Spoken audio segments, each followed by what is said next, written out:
ভাবুন তো, চার্লস বুকোস্কি নামের এক লোকের কথা। লোকটা ছিল চরম মাপের মাতাল, জুয়ারি আর বদমেজাজি। জীবনের বেশিরভাগ সময় সে বারে বসে মদ খেয়ে আর মানুষের সাথে মারামারি করে কাটিয়েছে। তার স্বপ্ন ছিল একজন বড় লেখক হওয়ার, কিন্তু সব পাবলিশার তার লেখা রিজেক্ট করে দিত। এভাবে কাটতে কাটতে ৫০ বছর বয়সে এসে হঠাৎ করে তার একটা বই সুপারহিট হয়ে যায়। সে রাতারাতি বিখ্যাত হয়ে ওঠে। আমরা সাধারণত এমন গল্প শুনলে কি ভাবি? ভাবি যে ওয়াও, লোকটা হাল ছাড়েনি, তাই শেষ পর্যন্ত জিতেছে। কিন্তু বুকোস্কির মৃত্যুর পর তার কবরের পাথরে কি লেখা ছিল জানেন? সেখানে লেখা ছিল ডোন্ট ট্রাই, বা চেষ্টা করো না। কি অদ্ভুত, তাই না? একজন মানুষ সফল হওয়ার পর তার কবরে লেখা চেষ্টা করো না। এর কারণ হল বুকোস্কি জানতেন তিনি আসলে একজন লুজার।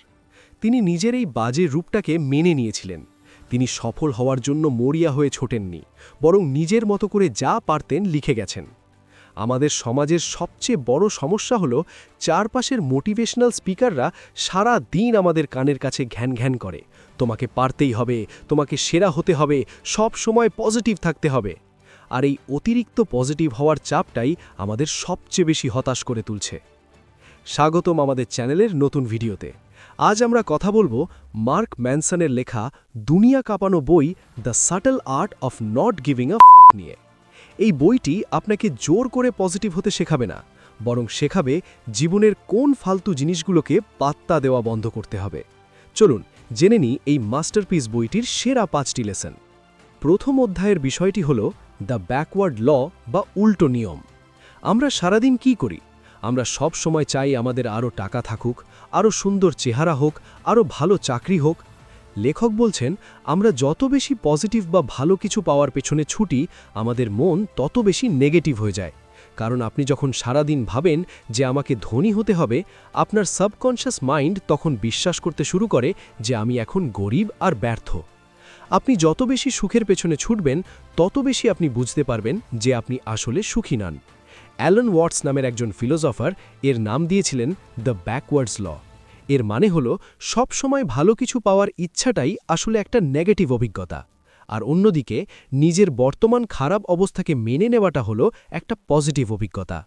আপনি যখন মেনে নেবেন যে হ্যাঁ, আমার জীবনে এখন কিছু সমস্যা আছে এবং এটাই স্বাভাবিক, তখন দেখবেন আপনার মাথার ওপর থেকে বিশাল একটা চাপ নেমে গেছে।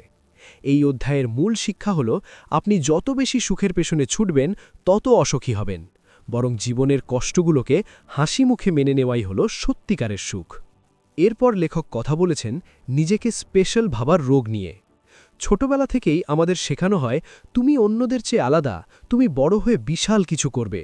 সোশ্যাল মিডিয়া খুললেই দেখি সবাই কত সুন্দর সুন্দর জায়গায় ঘুরতে যাচ্ছে, দামি গাড়ি কিনছে। এসব দেখে আমাদের মনে হয় আমাদের জীবনেও এমন অস্বাভাবিক কিছু হওয়া উচিত, আর যখন সেটা হয় না, তখন আমরা চরম হতাশায় ভুগি। মার্ক ম্যানসন খুব কড়া ভাষায় একটা সত্যি কথা বলেছেন, ভাই, আপনি স্পেশাল কেউ নন।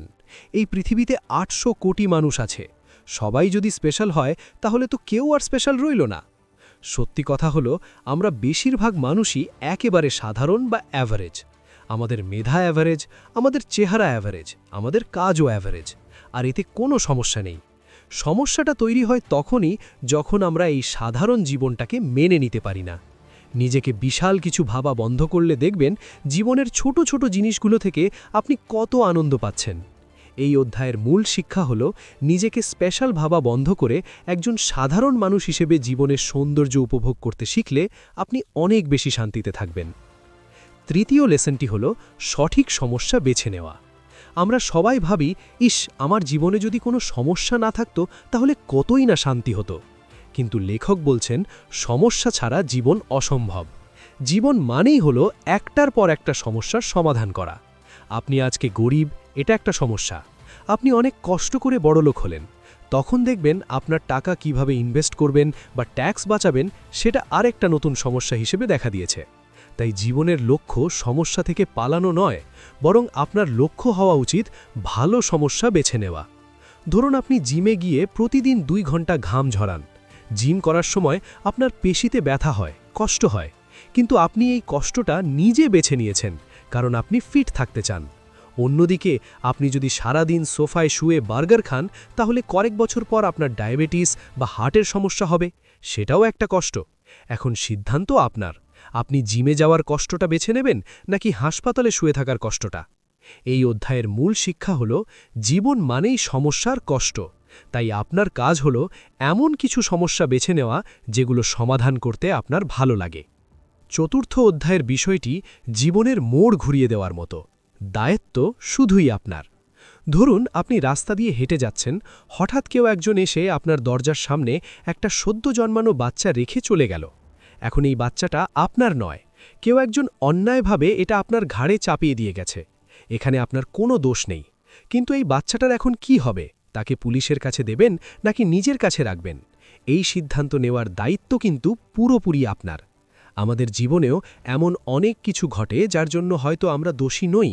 হয়তো আপনার বসের মেজাজ খারাপ, হয়তো আপনার ফ্যামিলি আপনাকে সাপোর্ট করেনি, হয়তো আপনার সাথে কেউ প্রতারণা করেছে। এগুলিতে হয়তো আপনার দোষ ছিল না, কিন্তু ভাই, এই ঘটনাগুলোর পর আপনি কি রিয়্যাক্ট করবেন? আপনি কি সারা জীবন ওই মানুষের নামে বদনাম করে কাঁদবেন, নাকি সেখান থেকে শিক্ষা নিয়ে সামনে এগিয়ে যাবেন? এই দায়িত্ব কিন্তু 100% আপনার।